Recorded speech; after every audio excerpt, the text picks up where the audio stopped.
Hi guys, it's your guy Greg Giants here with another Giants video. Now, because the last game we had was on Thursday Night Football, that kind of messed up my schedule a little bit. But regardless, this video is a trade rumors video of the current Giants that are apparently on the trade block. Some of them I agree with, and some of them I don't agree with. But before I get into all that, our regular game is going to be on Sunday, so my preview will be Friday. You'll probably get it Friday night, Saturday morning. It just depends how long this wants to load and stuff. And then my right after game reaction, like always, is going to be Sunday afternoon. And then Giants review is going to be Monday. So pretty much the schedule is going back to normal. The only time the schedule is going to get screwed up again like it did last week is going to be Monday night against the Patriots, but that's like week 14 or 13, so that's going to be a couple of weeks away. But regardless, though, I'm just going to go through the roster, and I'm going to be honest, I wanted to do this video last week because I had two players in particular I wanted to talk about. I'm still going to bring them up, and I'm just going to be completely honest of how I felt then and how I felt now since we beat Philadelphia. A lot of feelings and vibes are different because we beat that team. And we didn't just beat Philadelphia, we destroyed Philadelphia.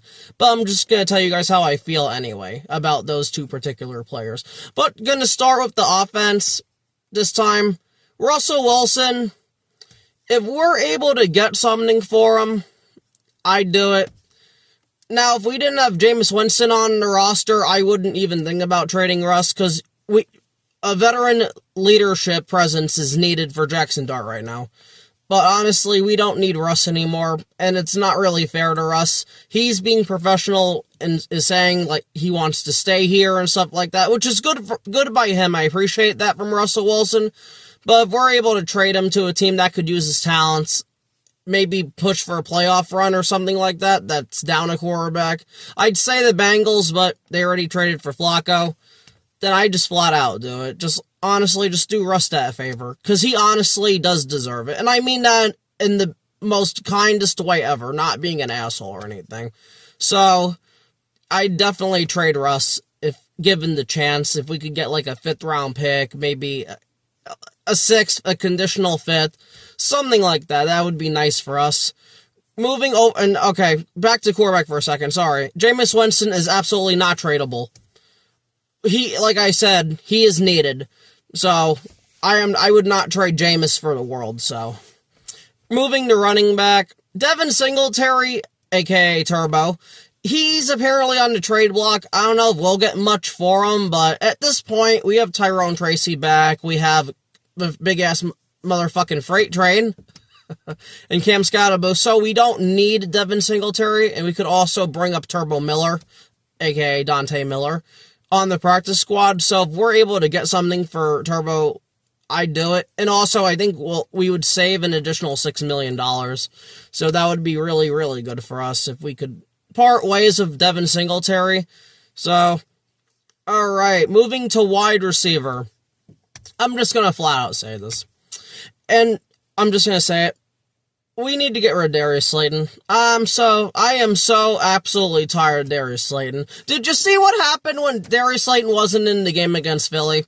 We absolutely destroyed the shit out of them. Again, I'm tired of Slayton.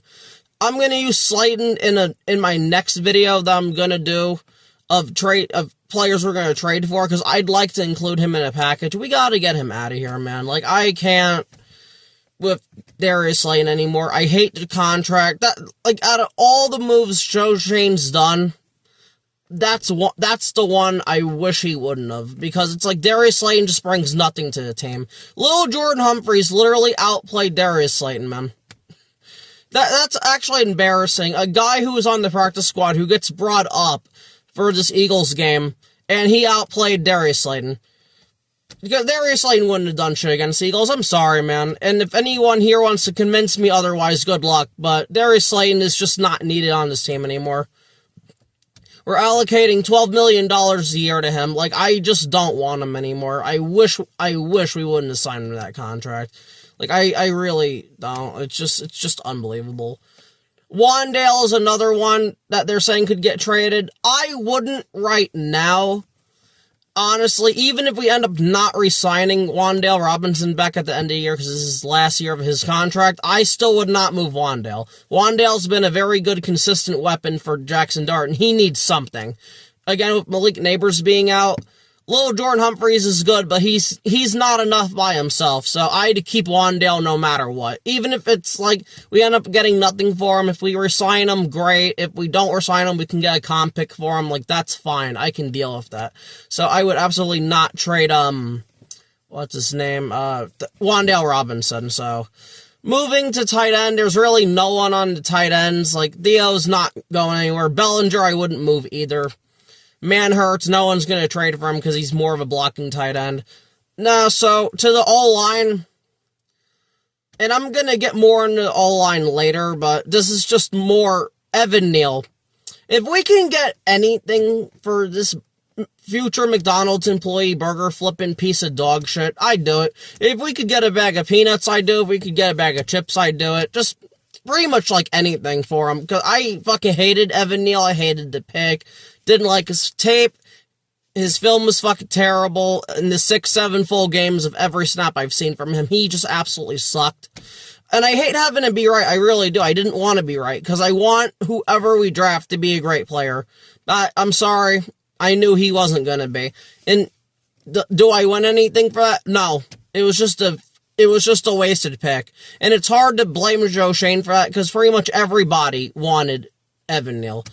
So, for the other teams that want to laugh at us and shit, hey, your team probably would have drafted him, like Panthers. If we didn't take Neal, I'm sorry, not the Panthers, but like other teams, like the Seahawks or people like that, they would have taken Neal, and they would have had the same problems.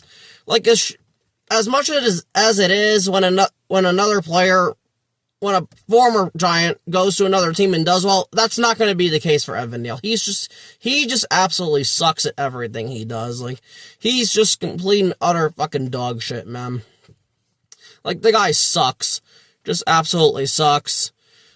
Now, for the defense, real quick. Defensive line, again. Okay, Kayvon Thibodeau.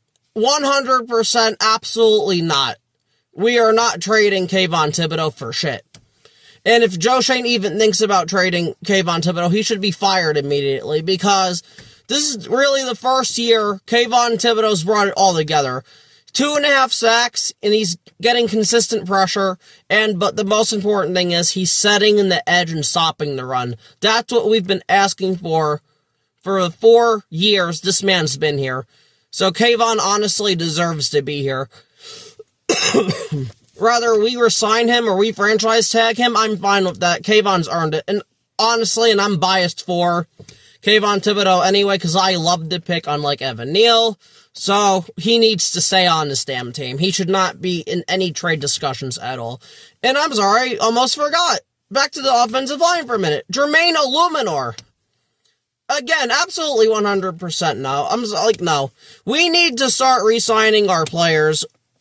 Period. That's Kayvon, that's Illuminor, period, man. Illuminor needs to stay on this team. It is hard as a motherfucker to find tackles like him. Is he an elite right tackle? No.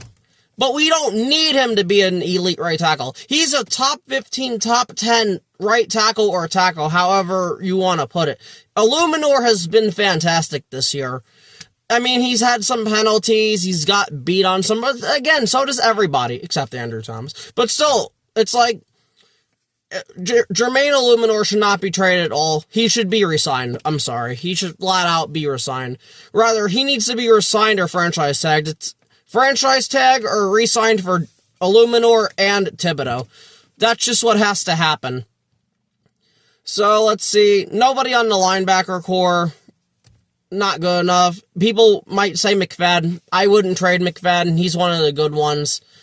Bobby Okereke, it's like, if you could trade Okereke, do it. He doesn't fit the scheme, but I doubt anyone's gonna want an aging linebacker that's like, he hasn't done well really in like a year and a half, 2 years, so we're probably screwed on that one. Going to corner, and flat out, Deonte Banks. Now, see, this is what sucks with Deonte Banks. Deonte Banks has all the talent in the world, man. He has the size, he has the speed. He's great in coverage and can stick on receivers.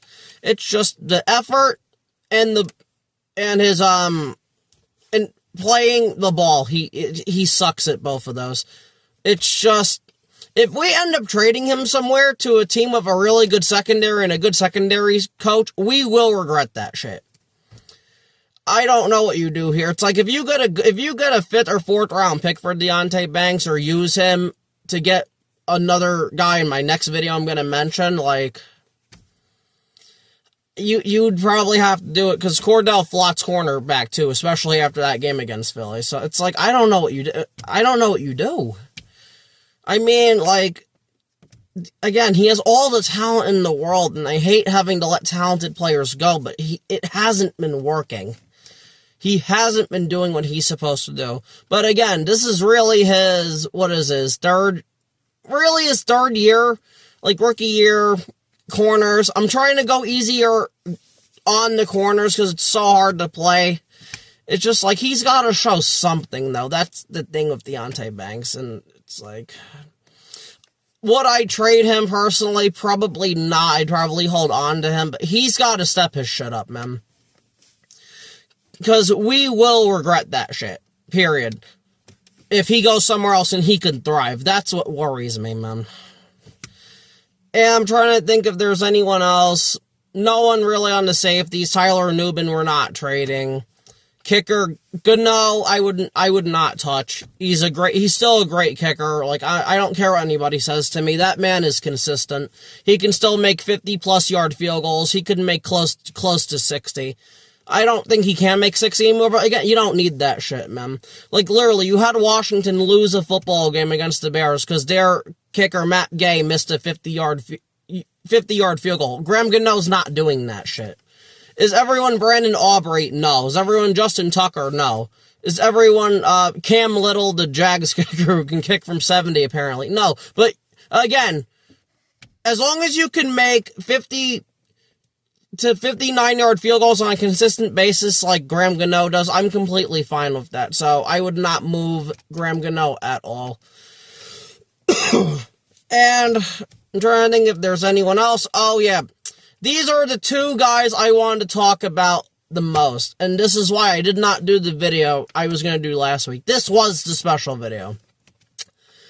And again, I'm going to be honest of how I felt then and how I feel now. Andrew Thomas. So many people have speculated Andrew Thomas possibly getting traded. And I'm sorry to those people. I would not trade Andrew Thomas for the world. A team could literally call me up and offer 3 or 4 first-round picks, including like 2 or 3 of those being top 5 picks. I'm not doing it. You can't find a generational tackle like that in any draft. You can't.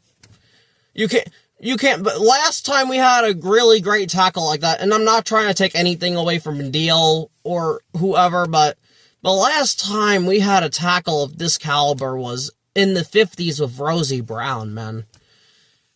Andrew Thomas is an all-pro future Hall of Famer, man.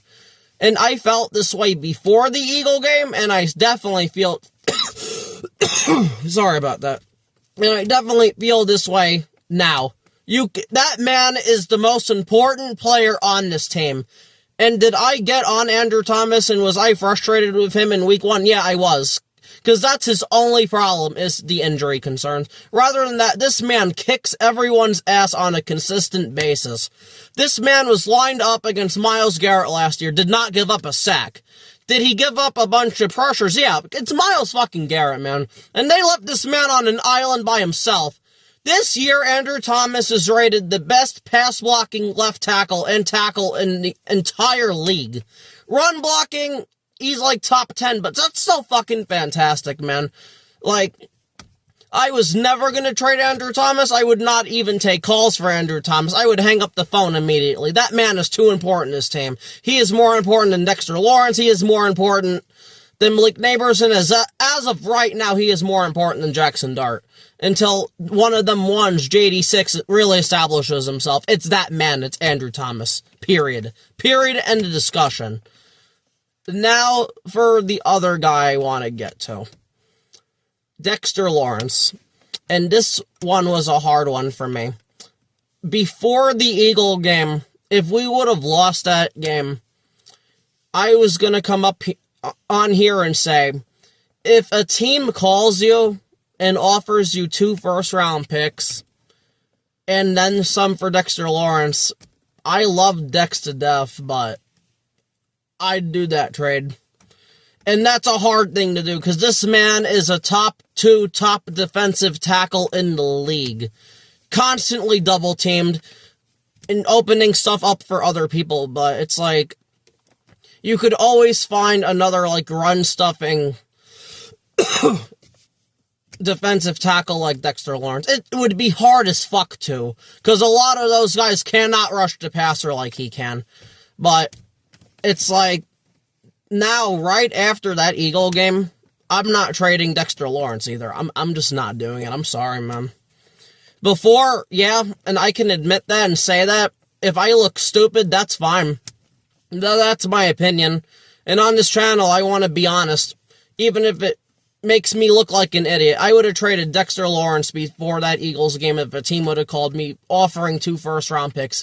Period. End of discussion. But now, since we beat Philadelphia and this team has new energy and is rejuvenized, I'm not moving off of Dexter Lawrence either, man.